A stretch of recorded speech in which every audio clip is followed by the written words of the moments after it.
Cooking Diva, a novel about a Thai girl with a passion for Thai cooking, written by Panwadee, Ponglada ITTIMAKIN. Episode 24. June the 13th. Grandmother Yisun woke up early in the morning. After taking a shower, the old lady changed into white clothes for her tak bath, making a merit in front of the house, for which her grandsons and Midi would assist her. When it was done, she dedicated all the good deeds that she might have earned to the roaming souls by praying and pouring a glass of water under a big tree. That day, grandmother had all the 3 meals with her grandsons. At night, she wore white clothes and went into the prayer room to pray. The old lady had forbidden anyone to disturb her. The old lady had spent her several hours in that room. Chad began to wonder why. So he came to knock at the door. There was no response, but silence. So he decided to open the door. There, he found his grandmother lying on the floor in front of an altar. The old lady was unconscious. คุณย่า Chad called her. He sensed her pulse on the wrist and found that it was very soft and slow. I will take you to the hospital. Just hang in there. He then carried his grandmother in his arms and took her out of the room. Is anyone around? คุณย่า is sick. Midi heard him shouting. She was making the bed for grandmother. She hurried out and ran into the nuton as they both shouted, คุณย่า I will take her to the hospital. Chad told his cousin. I will go and get the car. I will drive for you. The nuton hurried to get a car key.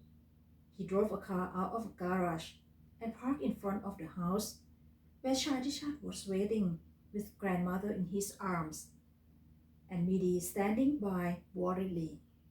They all rushed to the hospital. Please stay with us. Do not leave us. Chad held his grandmother's hands and said softly. Midi tried to help by massaging grandmother's leg while praying in her mind.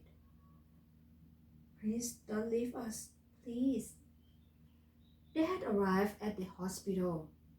The paramedics came around and took grandmother into the emergency room. Chad and Midi followed them inside. The nuton joined them later. What did the doctor say? We are waiting. Dr. Sita came out from the ICU. He stopped at them and said tensely, the patient was still unconscious. She was in a coma. Can you do a heart surgery? We can do the heart surgery, but the patient needs a new heart. Your grandmother is on a waiting list. I hope we can get a new heart for her in time. Does it mean that with a new heart, she will survive? We are hoping that, but we have to wait and see. Right now, we prepare everything for the operation. If you want to see your grandmother, you can, but please excuse me. I have other patients to attend to. Thank you very much. After Dr. Sita had gone to visit another patient, Chad said to his cousin with worry, I will see her now. Do you want to go in with me? He then turned to Midi. But you can go home if you want to. They only allow 2 visitors at a time. Midi knew that she was an outsider, so she said softly, I will wait here. Okay. Shadishat walked away. The Luton had told Midi with soothing voice, "I will be right back." He followed his cousin to the ICU, where grandmother was cared for while waiting for the operation. Midi was alone amidst the turmoil in the hospital, with patients rushed in and out of the emergency room. Everyone looked worried and miserable. At Washira Place, Lujan knew from Mamiel that grandmother was in the hospital. She felt sick with worry. The guilt for what she did to grandmother in the past was driving her crazy. Grandmother always loved her, but she had misunderstood the old lady all of her life. She wanted to visit grandmother at the hospital, but she herself was not feeling well. She had a fever from walking in the rain the other day. She had changed her casual clothes into a blue dress and took a taxi to the hospital. She told a taxi driver to hurry. "Get to the hospital as fast as you can.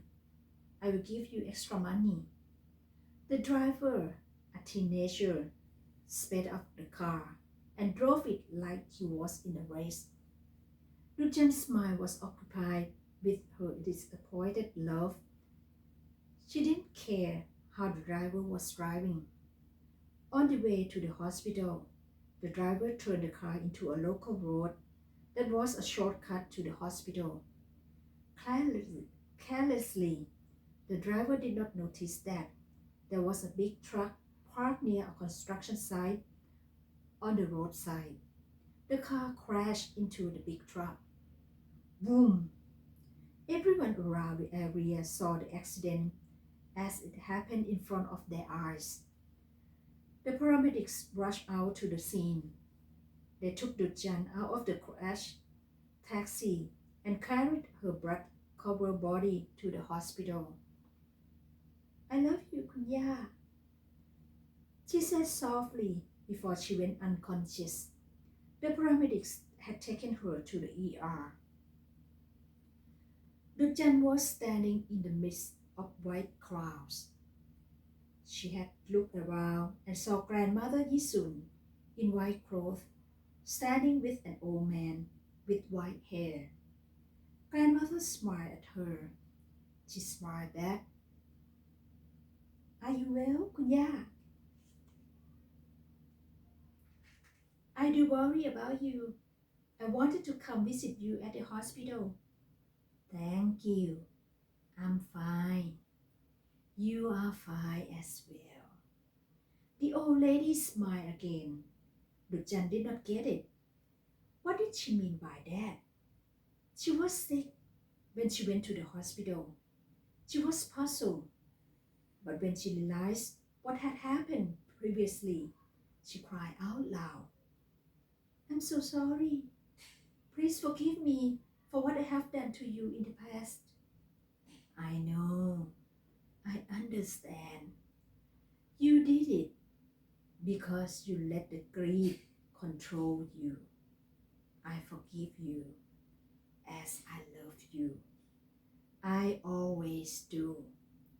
"Yeah." Dujan was crying harder. The old white-haired man said, "It's time for you to go. But it won't be for too long, since you did a commendable thing before you died. You donated your heart to this old lady." The old white-haired man was one of the angels. Dujan stood up and smiled a little before she followed the angel. "Thank you, Dujan. You gave me a new life. I hope you will come back to be with me again." "Yes, Kunya." "Goodbye." Dujan smiled softly again before she and the angel disappeared. "Why am I here? Why don't you take me? I have promised you a year ago." The angel laughed. "You had promised me you would come back. You did it. but all the good things you did to the world help prolong your life. You will have so many years to live your life on earth. Good luck. The angel laughed and disappeared. Grandmother's soul went back to her body. Minnie was in the ICU. When she saw grandmother open her eyes, the old lady asked softly, "Who?" She could hardly see anything. "It's Minnie. Can you hear me?" The girl was so glad that grandmother was on. The girl was so glad that grandmother was conscious. She touched her hands and cried, "Where are my grandson? I want to meet them." The old lady thought about her bloodlines first. "After the heart surgery, you were unconscious for 3 days. We have been taking turns to watch over you." They went for a break in the cafeteria. "Thank you. You have been so kind to me. You gave me my new life. I will do anything you wish me to do." Two nurses came into the room. Midi then went to the cafeteria to tell the good news to her boss and his cousin. They were very glad and hurried back to see their grandmother. Midi did not follow them. Now was the right time for her to go. She had to go and search what she really wanted for her life.